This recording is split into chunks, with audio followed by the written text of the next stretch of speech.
여러분 믿을 수 없는 일이 벌어졌습니다.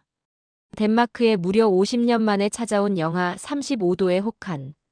이 기록적인 한파 속에서도 오직 한 곳만이 마치 세상과 단절된 듯 따뜻함을 유지하고 있었습니다. 어떻게 이런 일이 가능하지? 라며 의아해하는 사람들이 점점 늘어나는 가운데 놀랍게도 그 이유는 바로 한국의 이것 때문이라고 합니다. 대체 이곳에서는 무슨 일이 벌어진 걸까요? 전 세계를 깜짝 놀라게 만든 이 놀라운 이야기를 지금부터 낱낱이 파헤쳐 보겠습니다. 저는 헬레나 스코브가드입니다. 덴마크에서 병원 시설 이사로 일하고 있죠. 오늘도 여느 때처럼 병원 설계도를 검토하며 하루를 시작했습니다. 제 책상 위에는 새로운 병동 설계안이 산처럼 쌓여 있었죠.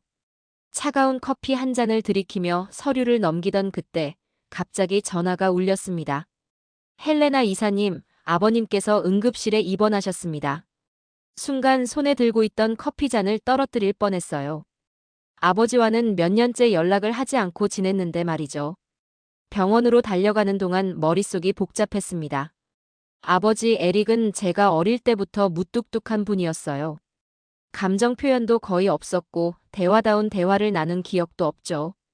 응급실에 도착하자마자 의사를 만났습니다. 폐 질환이 심각한 상태입니다. 장기 입원이 필요해요. 산소포 하도가 위험할 정도로 낮고 폐렴 증상도 보이고 있어요. 의사의 말이 끝나기도 전에 아버지가 계신 병실로 달려갔죠. 아버지는 창백한 얼굴로 누워 계셨어요. 거친 기침이 연속으로 터져나왔고 숨을 쉴 때마다 가슴이 크게 오르내렸습니다. 이불을 부여잡은 손가락 마디가 하얗게 변할 정도로 힘이 들어가 있었죠. 한 번도 본 적 없는 아버지의 나약한 모습에 가슴이 철렁했어요. 여기가 왜 이렇게 춥지? 제가 만진 병실 바닥은 얼음장처럼 차가웠어요. 병실 안을 둘러보니 다른 환자들도 이불을 두껍게 덮은 채 떨고 있었습니다. 간호사님, 난방이 고장났나요? 아니요. 매년 겨울마다 이런 상황이에요. 난방을 틀어도 바닥이 차가워서 환자분들이 힘들어하시죠. 이상했습니다. 이 병원은 최신 공조 시스템을 갖추고 있었어요. 설계 도면을 다시 확인해 봤죠. 기술적으로는 문제가 없었습니다. 하지만 현실은 달랐어요. 며칠 동안 병원을 관찰하면서 노트에 기록을 했습니다. 복도를 지날 때마다 들리는 환자들의 기침 소리가 점점 심해졌어요. 감기로 입원한 환자가 폐렴으로 악화되는 경우도 있었죠. 도저히 이대로는 안 되겠네.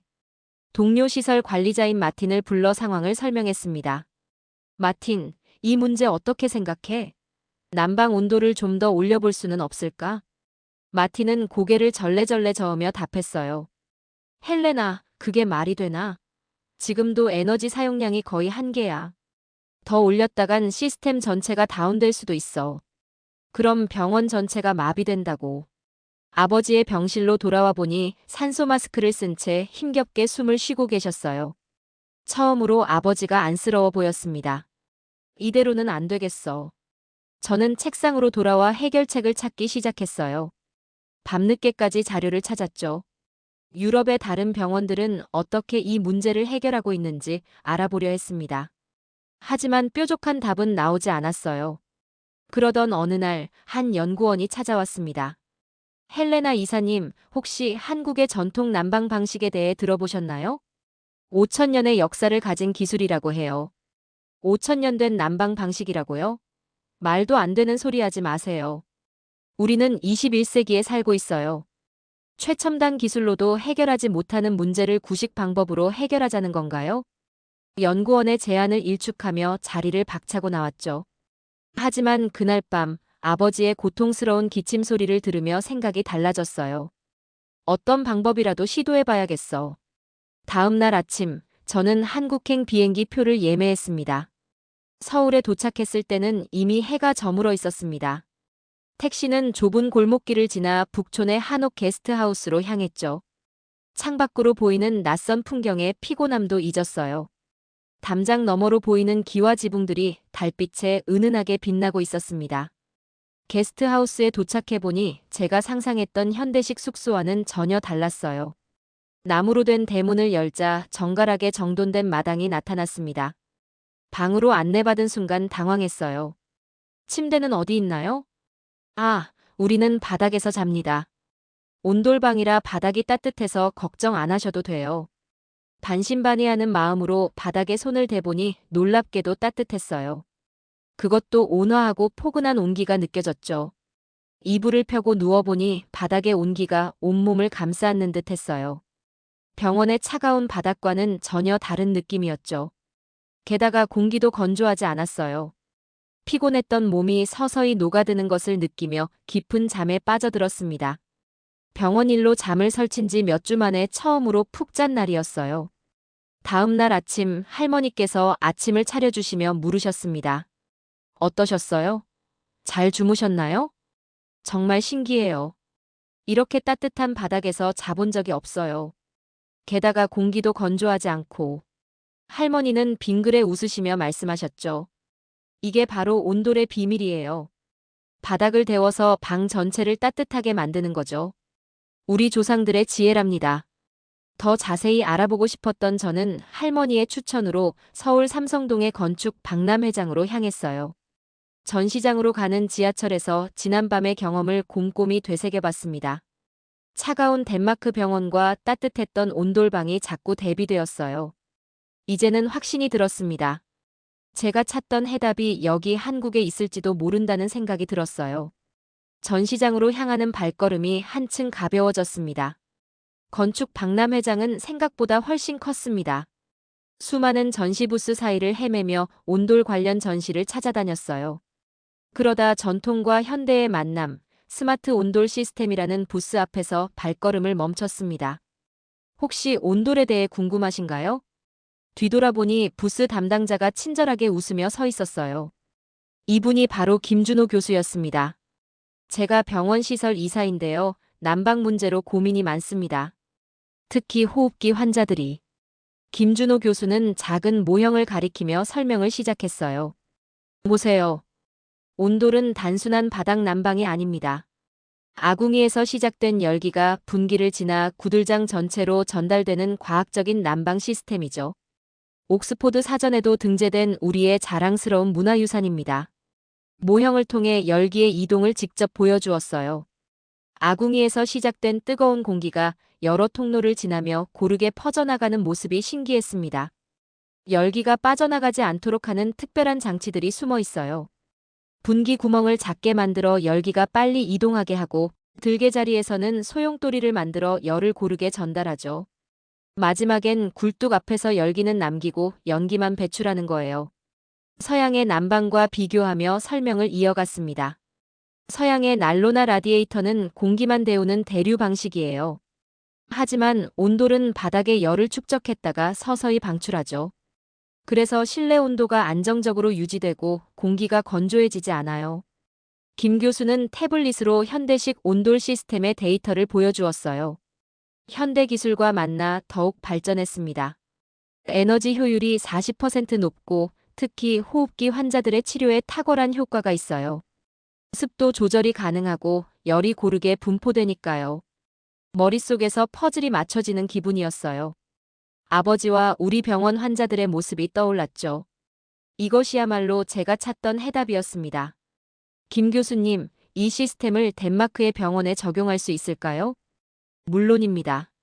현대식 온돌은 어떤 건물에도 설치할 수 있게 발전했어요. 다만, 김 교수의 표정이 잠시 걱정스러워졌습니다. 다만 보수적인 유럽의 의료계에서 과연 이 시스템을 받아들일 수 있을지가 관건이겠네요. 그의 말이 가슴에 와닿았어요. 앞으로 제가 해야 할 일이 무엇인지 분명해졌습니다. 이제는 이 기술을 우리 병원에 도입하기 위한 설득 작업이 남았네요. 덴마크로 돌아온 저는 바로 병원 경영진 회의를 소집했습니다. 한국에서 찾은 해결책을 설명하기 위해서였죠. 회의실에는 10명의 고위 임원들이 모여 있었어요. 모두 병원 운영에서 막강한 영향력을 가진 인물들이었습니다. 제가 프레젠테이션을 시작하자 임원들의 표정이 미묘하게 변했어요. 처음엔 호기심 어린 눈빛이었다가 점차 의심스러운 표정으로 바뀌더니 마지막엔 거의 비웃음에 가까웠죠. 헬레나, 당신 정신이 있소? 5천년 된 동양의 난방 방식을 우리 병원에 도입하자고. 이건 유럽 최고의 의료시설이에요. 최신 의료 장비 도입을 담당하는 마커스의 반응이 특히 차가웠습니다. 우리는 매년 수백만 유로를 첨단 의료 장비 구입에 투자하고 있어요. 그런데 이런 구식 방법을 도입하자니요? 하지만 저는 물러서지 않았어요. 태블릿을 꺼내 한국에서 가져온 데이터를 보여주었습니다. 보세요. 온돌 병실의 환자들은 호흡기 질환 회복 속도가 30%더 빠릅니다. 에너지 효율은 40% 높고요. 더 중요한 건 환자들의 만족도예요. 차트와 그래프를 하나씩 설명할 때마다 몇몇 임원들의 표정이 흔들렸어요. 특히 재무 담당자는 에너지 비용 절감 데이터에 관심을 보였죠. 초기 설치 비용이 얼마나 되죠? 상당한 투자가 필요합니다. 하지만 3년 내에 투자금을 회수할 수 있어요. 그 후엔 순수익이죠. 그때 의료진을 대표하는 올슨 박사가 고개를 저었습니다. 환자들이 바닥에서 나오는 열을 어떻게 받아들일지 걱정되네요. 우리는 유럽식 의료 시스템에 익숙한 사람들을 대상으로 하고 있다는 걸 잊지 마세요. 회의실이 순식간에 술렁였어요. 저는 깊은 한숨을 내쉬며 마지막 카드를 꺼냈습니다. 제 아버지가 지금 우리 병원에 입원해 계십니다. 폐렴으로요. 매일 밤 추위에 떨며 고통받고 계시죠. 우리가 최고의 의료시설이라고 자부하지만 정작 환자들은 춥다고 호소하고 있어요. 이게 최선입니까? 침묵이 흘렀어요. 하지만 결정은 이미 내려진 듯 했습니다. 죄송하지만 헬레나, 현재로선 이 제안을 받아들일 수 없습니다. 리스크가 너무 크고 불확실해요. 회의실을 나오면서 발걸음이 무거웠습니다. 하지만 포기할 순 없었어요. 제 눈으로 직접 본 온돌의 효과를 알기에 다른 방법을 찾아야만 했습니다. 그래. 직접 증명해 보이는 수밖에 없겠네. 저는 제 사비를 털어 작은 실험을 시작하기로 결심했어요. 증거가 필요했으니까요. 아버지가 계신 병동에 작은 병실 하나를 선택했습니다. 주말 동안 공사를 진행하기로 했죠. 김준호 교수님께 연락드려 현대식 온돌 시스템의 설계도를 받았어요. 이건 내 사비예요. 한 달만 지켜봐 주세요. 공사 기간 동안 환자들을 다른 병실로 옮기고 밤낮으로 작업을 진행했습니다. 현지 건설업체 직원들은 처음 보는 시스템에 고개를 갸웃거렸지만 김 교수님의 온라인 지도로 무사히 설치를 마쳤어요. 첫 환자를 받는 날, 저는 밤새 긴장된 마음으로 지켜보았습니다. 중증 폐렴 환자였죠. 처음엔 의심스러운 눈초리로 바닥 난방을 경계하던 환자가 몇 시간 후 깊은 잠에 빠져들었어요. 이렇게 편안하게 잔 건 처음이에요. 다음 날 아침 환자의 첫 마디였습니다. 간호사들의 체크 결과도 놀라웠어요. 환자의 호흡이 훨씬 안정적이었고 밤사이 기침 횟수도 확연히 줄었죠. 매일매일 꼼꼼하게 기록했습니다. 환자의 체온 변화, 산소 포화도 수치, 수면 시간, 기침 빈도, 실내 온도와 습도. 2주가 지났을 때였어요. 제가 사무실에서 서류 작업을 하고 있는데 갑자기 누군가 문을 벌컥 열고 뛰어들어왔습니다. 헬레나 이사님, 헬레나 이사님. 믿을 수 없는 결과가 나왔어요. 수석 간호사 마리아였어요. 평소 차분하기로 유명한 그녀가 흥분된 목소리로 데이터 차트를 흔들며 말했습니다. 온돌 병실 환자들의 데이터를 분석해봤는데 이건 정말 놀라워요. 일반 병실과 비교했을 때 회복 속도가 눈에 띄게 빨라요. 특히 밤사이 기침 횟수가 30%나 감소했고 수면 시간은 2시간이나 늘었어요. 마리아의 손이 떨리고 있었죠. 20년 경력의 베테랑 간호사가 이렇게 흥분하는 건 처음 보는 광경이었어요. 게다가 환자들의 만족도가 이렇게 높은 건 처음이에요. 따뜻한 바닥에서 깊은 잠을 자니까 회복 속도도 그만큼 빨라진 것 같아요. 헬레나님, 우리가 뭔가 대단한 걸 발견한 것 같아요. 다른 간호사들의 반응도 달라졌습니다. 다른 병실보다 이상하게 공기가 덜 건조해요. 가습기를 덜 틀어도 되니까 관리하기도 편하고요. 아버지도 이 병실로 옮겼어요. 처음으로 아버지의 표정이 편안해 보였습니다. 밤에 더 이상 한기에 떨지 않으셨고 기침도 줄어들었어요. 헬레나, 이게 내가 한국에서 배워온 거니? 아버지의 목소리에는 처음으로 따뜻함이 묻어났습니다.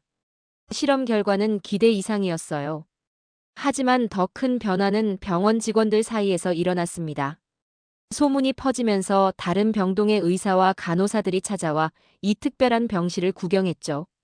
정말 신기하네요. 환자들의 만족도가 이렇게 높다니.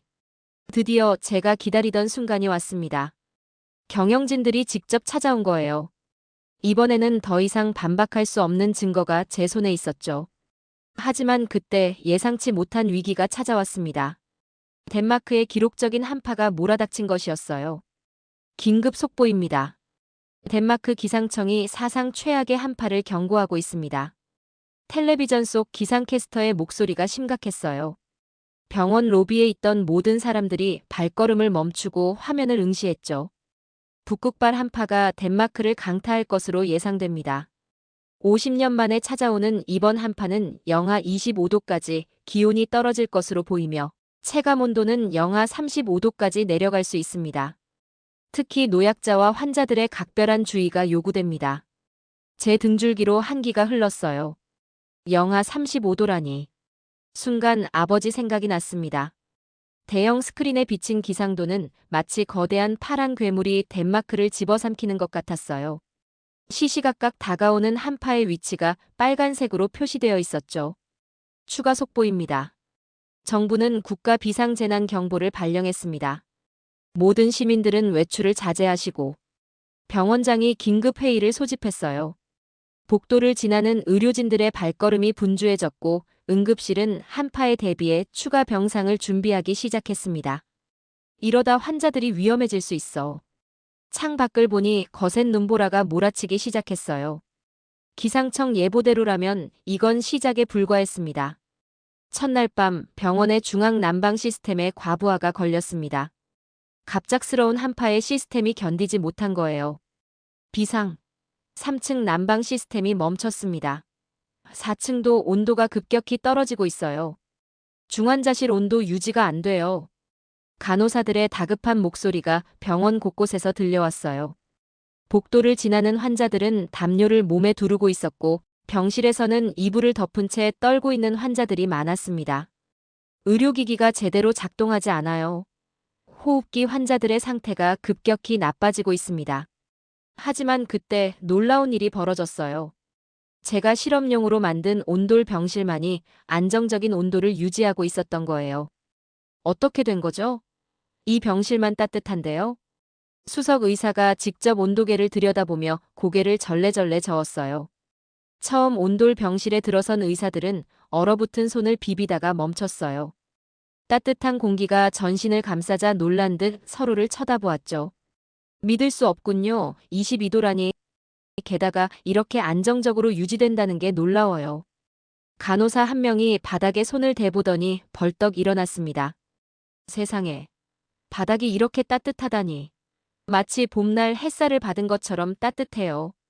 의료진들은 마치 과학관의 신기한 전시물을 보는 것처럼 병실 이곳저곳을 둘러보았어요.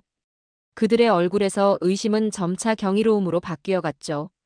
그때 응급실에서 연락이 왔습니다. 중증 폐렴 환자가 도착했어요. 하지만 다른 병실은 너무 추워서 주저하지 않고 온돌 병실로 안내했죠. 환자는 파랗게 질린 채 산소 마스크를 쓰고 있었어요. 하지만 따뜻한 방에 누운 지 몇 시간 만에 안정을 찾았습니다. 밤새 비상대책회의가 열렸어요. 경영진들의 표정이 심각했습니다. 더 이상 부정할 수 없는 현실이 눈앞에 있었으니까요. 헬레나, 온돌 시스템에 대해 다시 한번 설명해 주시겠습니까? 이제 더 이상 설득이 필요 없었어요. 현실이 모든 것을 증명해 주었으니까요. 한파는 위기였지만 동시에 기회이기도 했습니다. 다음 날 아침 병원장 집무실로 호출되었습니다. 밤새 한파로 병원이 큰 혼란을 겪었지만 온돌 병실만큼은 안정적이었다는 사실이 경영진의 마음을 움직였나 봐요. 헬레나, 어제 일을 보고받았소. 온돌 병실에 대해 다시 한번 설명해 주시겠습니까? 이번엔 달랐어요.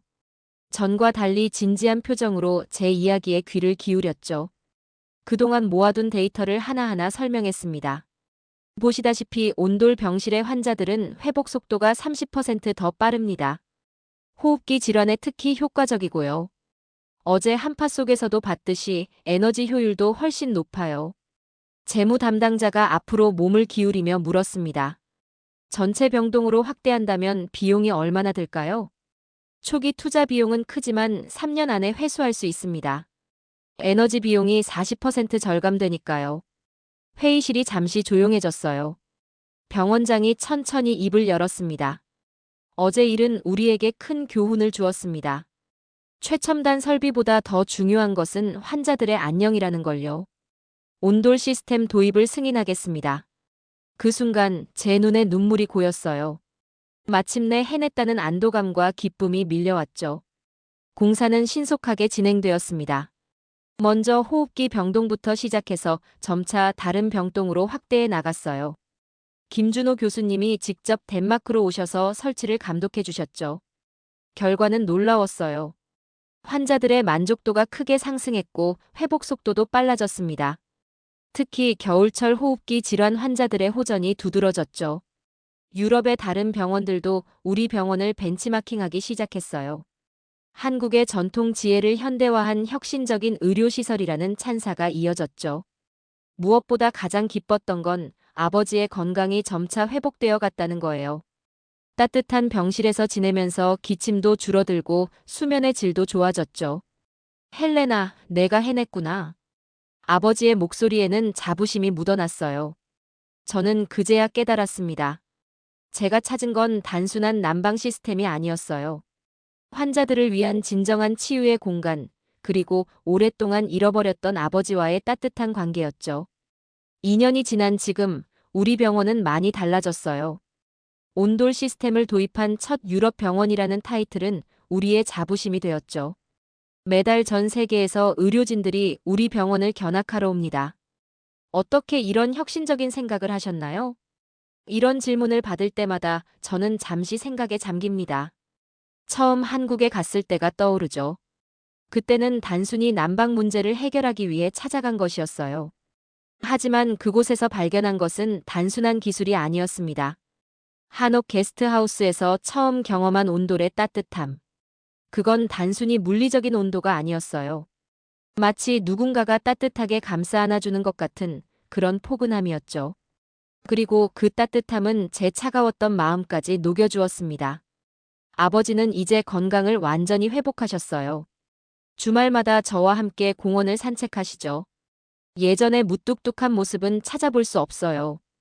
이제는 손주들과 장난치며 웃으시는 모습을 자주 보게 됩니다.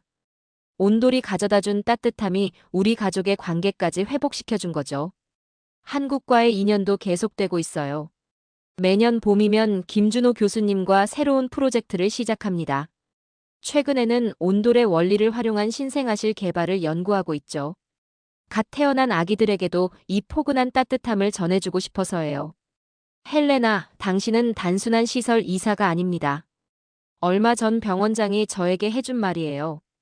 당신은 진정한 의미의 치유자예요.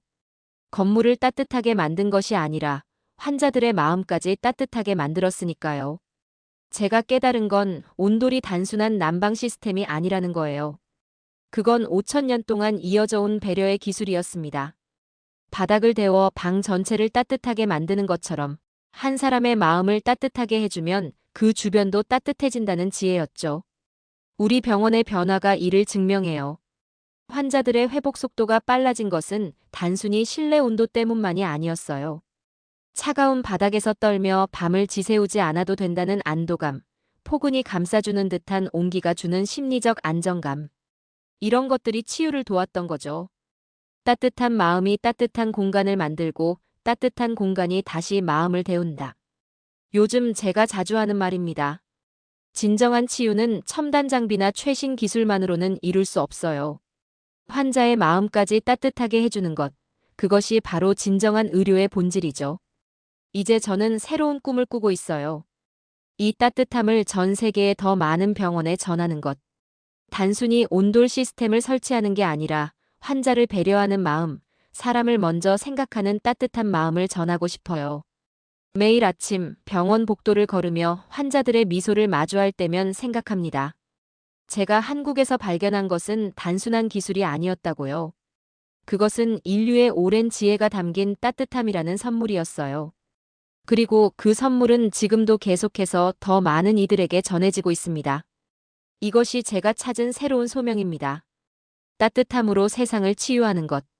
그래서 더 많은 환자들이, 더 많은 사람들이 이 치유의 온기를 경험할 수 있도록 하는 것. 온돌이 가르쳐준 따뜻함의 가치를 영원히 이어가는 것. 그것이 바로 제 새로운 시작입니다.